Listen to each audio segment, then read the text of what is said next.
សូមគោរពជំរាបសួរខ្ញុំបាទឈ្មោះអឹងសុចិត្រាជា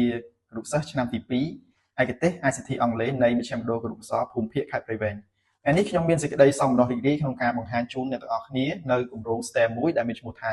Car Parking System ដូច្នេះចង់ដឹងថាគម្រោងមួយនេះមានលក្ខណៈបែបណាខ្ញុំសូមនាំអារម្មណ៍អ្នកទាំងអស់គ្នាទៅទស្សនាវីដេអូខ្លីអំពីគម្រោងមួយនេះទាំងអស់គ្នា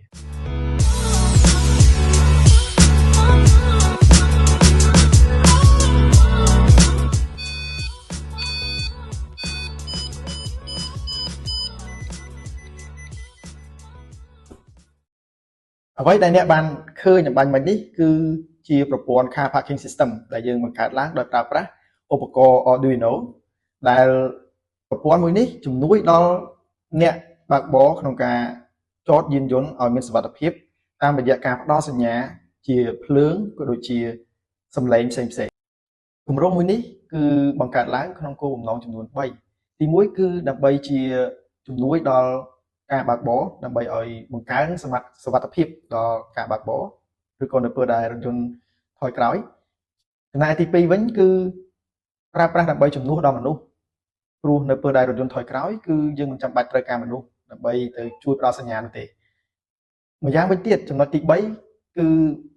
ចង់បង្ហាញអំពីសមត្ថភាពរបស់ឧបករណ៍ Arduino ក្នុងការប្រើប្រាស់ដើម្បីយកទៅដោះស្រាយបញ្ហាក្នុងជីវិតពិតជាក់ស្ដែង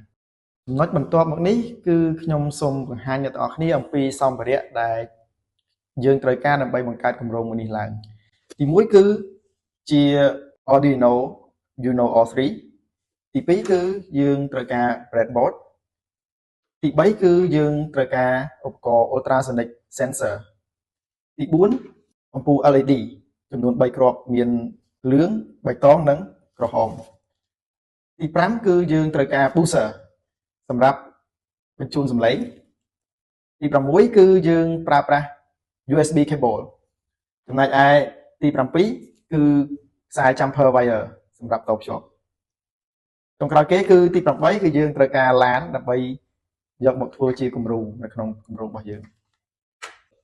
ឥឡូវនេះខ្ញុំនឹងនាំអ្នកទាំងអស់គ្នាមកស្វែងយល់អំពីដំណើរការរបស់គម្រោងរបស់ខ្ញុំទាំងអស់គ្នាបាទទី1គឺគម្រោងនេះគឺយើងប្រើឧបករណ៍ ultrasonic sensor ដើម្បីវាស់នៅចម្ងាយរវាងរថយន្តជាមួយនឹងជញ្ជាំងដែលឧបករណ៍ ultrasonic sensor នេះគឺយើងប្រើប្រាស់វាបញ្ចេញរលកសំឡេងដើម្បីទៅប៉ះជាមួយនឹងរថយន្តរបស់យើងហើយនៅពេលដែលវាប៉ះហើយវាយករយៈពេលដែលចំណាយដើម្បីសំឡេងរលកសំឡេងទៅប៉ះរថយន្តហ្នឹងយកមកគណនាឲ្យចេញជាចម្ងាយដែលគិតជាសង់ទីម៉ែត្រហើយចម្ងាយនឹងទៀតសោតវានឹងត្រូវបានបញ្ជូនតាមរយៈខ្សែ jumper wire ទៅកាន់ Arduino នៅពេលដែលខ្សែបញ្ជូនទៅកាន់ Arduino ហើយ Arduino នឹងទៅឆែកមើលលក្ខខណ្ឌនៅក្នុងកូដដែលយើងបានសរសេរថាតើមានចម្ងាយប៉ុន្មានយើងត្រូវវាត្រូវបញ្ចេញសញ្ញាអីខ្លះជាក់ស្ដែងដូចជារថយន្តរបស់ខ្ញុំនេះនៅពេលដែលមាននៅចម្ងាយឆ្ងាយជាង20សង់ទីម៉ែត្រនោះភ្លើងបៃតងនឹងលោតចេញឡើងនៅទីនេះហើយវានឹងអត់មានសម្លេងអីនោះទេមានន័យថាវានៅកម្រិតមួយដែលសុវត្ថិភាពប៉ុន្តែក្រោយពេលដែលរថយន្តនេះថយក្រោយនៅពេលដែលរថយន្តថយក្រោយក្នុងរយៈចម្ងាយតិចជាង20សង់ទីម៉ែត្រនោះភ្លើងបៃតងនឹងចាប់ផ្ដើមលោតយឺតក៏ដូចជា booster នឹងលោតសម្លេងយឺតដែរមានន័យថានឹងមានសុវត្ថិភាពនៅឡើយទេបន្តមកទៀត